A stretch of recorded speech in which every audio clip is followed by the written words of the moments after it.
Hudak with acTVism Munich, and I'm outside the Royal Courts of Justice in London, and today was the second day of the appeal hearing in the extradition proceedings of WikiLeaks founder Julian Assange.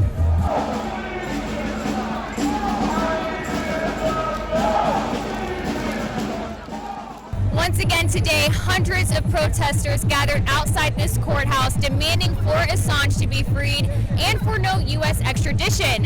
In fact, at one point earlier this afternoon, protesters stopped traffic in central London, urging for the U.S. to drop the case.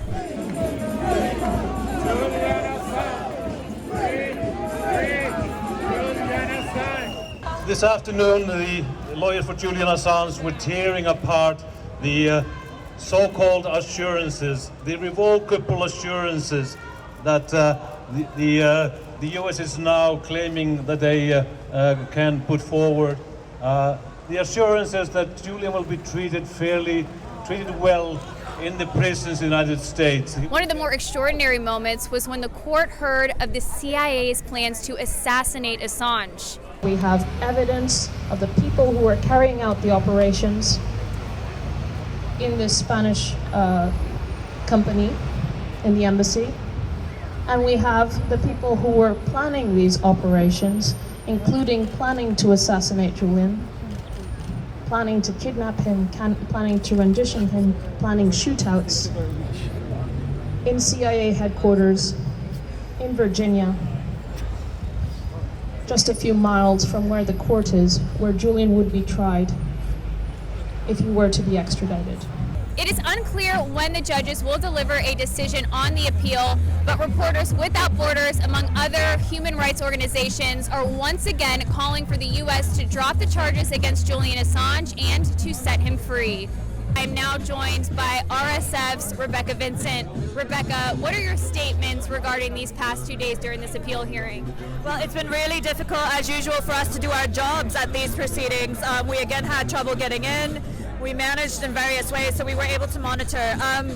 We didn't hear anything terribly surprising, but we knew the U.S.'s arguments already. We knew the defense's responses, and so it's now a question of waiting and seeing how this will play out. We retain the same concerns that we've had all along. I think there's still a very real risk of extradition. We'll have to wait and see what happens in a few weeks, but there could, of course, be another stage of these proceedings.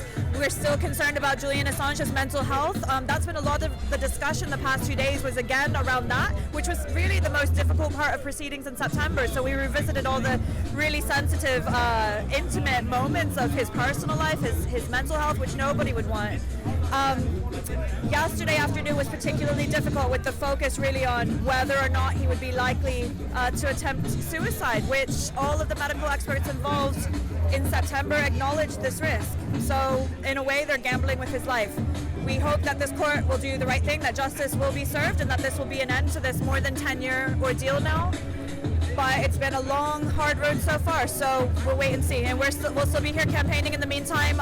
And just note again, the U.S. could make this stop at any point. They could close the case. This doesn't have to go forward. The Biden administration could distance itself from everything that we've heard. That's still possible. So we call again for his release. Can you describe for us that moment in court where we heard about the CIA's plans to assassinate Julian Assange, assassinate a journalist? So the defense introduced the Yahoo News investigation as evidence now into these proceedings, so the judges will have to consider it along with everything else we heard. But there was a remark from the Lord Chief Justice that was a bit glib, to be honest, that was kind of dismissive of it, and it was not really in keeping with his demeanor throughout the rest of the proceedings these 2 days. So that was a little worrying, I have to say. But again, it's now evidence, so they will have to consider it.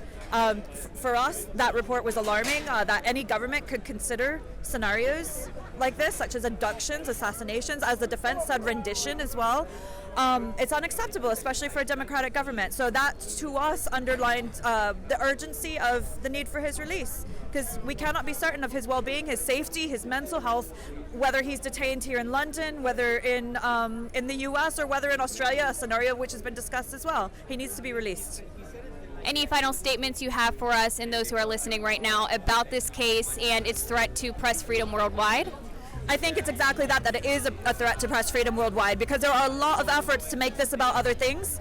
I think there's been growing solidarity, growing recognition over the past 21 months that these proceedings have been ongoing, that this is about journalism, it is about press freedom, but there are still efforts by some to paint this, in a different light, to cast him as many things that, aren't really relevant to these proceedings.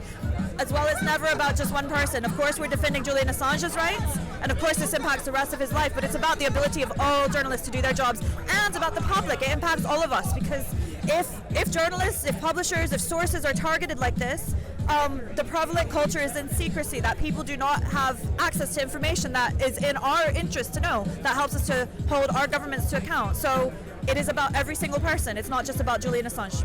ACTIVism Munich will continue to provide you with the latest updates on the case, so please make sure that you are subscribed to our YouTube channel. And if you like the work that we do here and would like us to continue covering this case and other press freedom issues, please donate to our organization so we can continue with our independent news and analysis. I'm Taylor Hudak with ACTIVism Munich, and I'll see you guys next time.